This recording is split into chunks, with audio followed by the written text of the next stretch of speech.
Ya, bismillahirrahmanirrahim. Assalamualaikum warahmatullahi wabarakatuh. Kami dari kelompok 5 ingin mempresentasikan hasil observasi dari kami, yaitu saya sendiri Mukti Ali Reja yang berlaku sebagai moderator dan teman saya Rindia Ningsih sebagai pemateri. Untuk yang pertama yaitu hasil observasi akan diterangkan atau disampaikan oleh saudari Rindia Ningsih. Kepada beliau dipersilahkan. Baik, selanjutnya saya akan melanjutkan mengenai hasil dari observasi yang telah dilakukan oleh kelompok kami, yaitu mengenai kurikulum yang ada di Madrasah Diniyah Hidayatul Muta'alimin.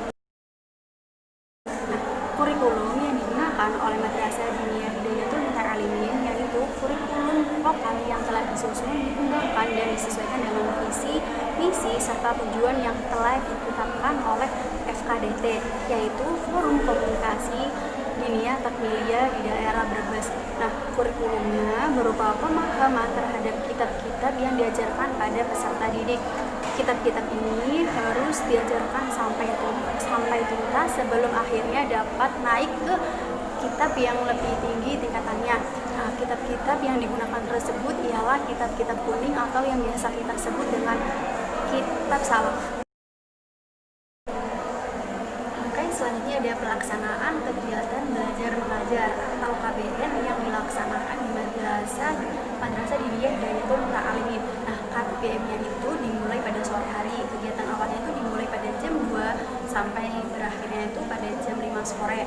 Dengan rincian sebagai berikut, yaitu 15 menit di awal untuk lalaran serta nadoman. Kemudian 15 menit selanjutnya itu setoran, hafalan materi yang telah didapatkan pada minggu lalu. Nah, selanjutnya 60 menit yaitu untuk pelajaran pertama. Nah, kemudian ada 30 menit untuk istirahat. Nanti teman-teman istirahatnya nanti ada kegiatan sholat asar berjamaah. Nah, setelah itu ada sisa 60 menit lagi untuk jam pelajaran kedua. Nah, di Madrasah Diniyah Hidayatul Muta'alimin mengkaji beberapa kitab, yaitu antara lain tajwidnya. Tajwid itu di kitab yang digunakan yaitu ada Tuhfatul Atfal dan Hidayatus Sibyan sesuai dengan tingkatannya. Nah, selanjutnya ada tauhid. Nah, untuk kitab tauhid yang digunakan yaitu Aqidatul Awam. Selanjutnya ada materi fikih. Kitab yang digunakan ada Mabadil Fikih. Nah, untuk materi akhlak ada kitab Al-Alaq dan sejarah Nabi, yaitu berupa kitab Nurul Yakin, serta ada materi Al-Quran dan hadis. Dan untuk mendukung kebahasaan para peserta didik ada juga materi bahasa Arab serta didukung oleh nahwu dan shoroh. Selanjutnya media dan metode pembelajaran di Madrasah Diniyah Hidayatul Muta'alimin. Nah, Madrasah Diniyah Hidayatul Muta'alimin masih berusaha keras untuk terus menambah dan melengkapi sarana dan prasarana yang menunjang terlaksananya pembelajaran dengan baik. Nah, untuk saat ini media yang tersedia yang dapat digunakan dalam pembelajaran yaitu ada kitab serta papan tulis. Selanjutnya metode. Nah, metode pembelajaran yang digunakan di Madrasah Diniyah Hidayatul Muta'alimin yaitu ada metode bandongan, ceramah, setoran, dan lalaran setiap harinya. Nah, tadi kan untuk metodenya menggunakan metode bandongan. Jadi metode bandongan itu apa sih? Jadi metode bandongan merupakan metode di mana seorang guru atau ustadz akan membacakan kitab kuning dan menerjemahkannya ke dalam bahasa yang dipahami oleh di wilayah itu. Nah, misalkan tadi kan madrasahnya itu terletak di Jawa, jadi diterjemahkan tidak ke dalam bahasa Jawa. Kemudian ustadz tersebut akan menerangkannya, sedangkan para murid akan mendengarkan, menyimak, dan mencatat apa yang disampaikan oleh ustadz tersebut. Nah, penggunaan metode ini itu dinilai cukup efektif untuk mengajar murid dalam jumlah banyak. Selanjutnya ada evaluasi. Nah, evaluasi merupakan suatu cara atau usaha yang digunakan untuk mengumpulkan pemahaman, pengetahuan, dan keberhasilan dari peserta didik dalam menyerap materi yang telah diajarkan oleh pendidik. Nah, tujuan diadakannya evaluasi ini untuk mengetahui sejauh mana materi yang bisa diterima oleh peserta didik dan sampai di mana tingkat keberhasilan dari proses belajar mengajar tersebut. Nah, untuk evaluasi yang dilakukan oleh Madrasah Diniyah Hidayatul Muta'alimin yaitu ada beberapa. Pertama ada evaluasi lisan. Nah, evaluasi lisan ini digunakan untuk mengetahui kemampuan peserta didik yang diarahkan pada verbalistik peserta didik. Nah, contoh dari evaluasi ini yaitu ada nadoman,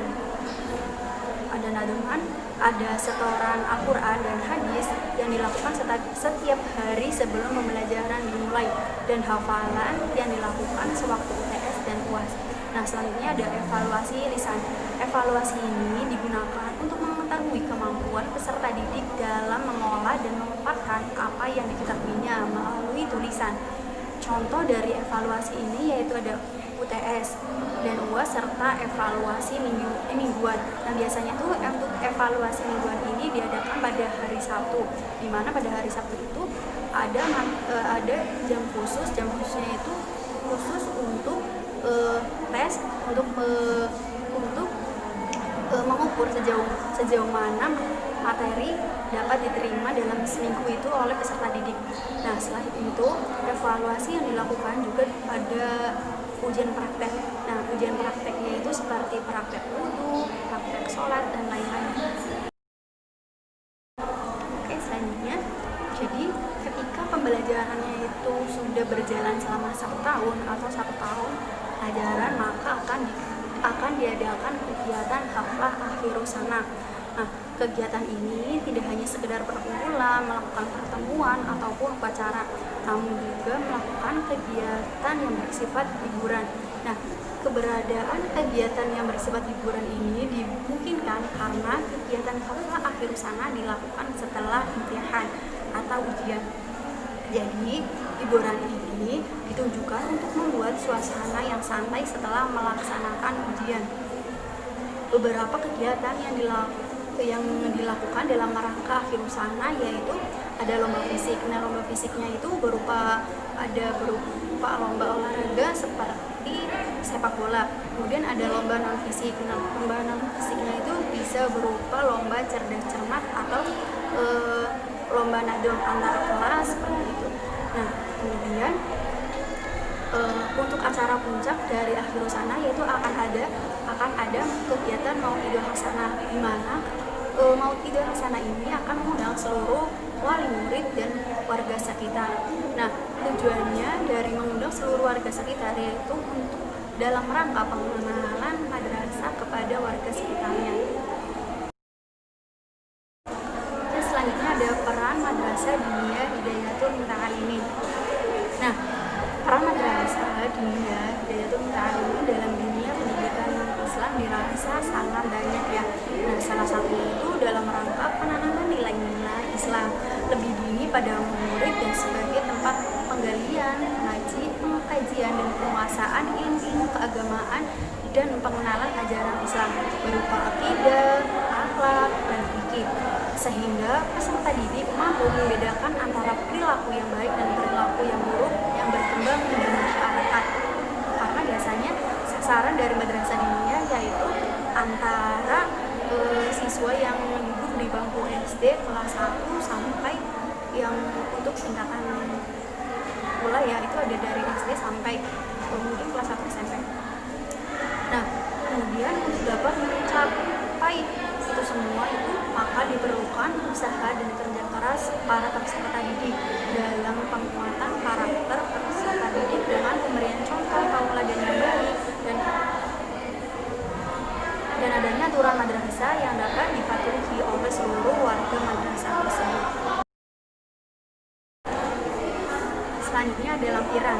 Nah, untuk gambar pertama yaitu ada lampiran berupa kegiatan mengkaji Al-Quran.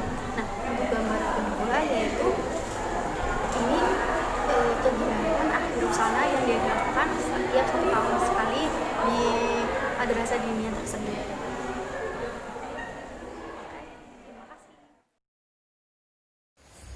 Ya, cukup sekian presentasi dari kami, kurang lebihnya mohon maaf. Wassalamualaikum warahmatullahi wabarakatuh. Terima kasih.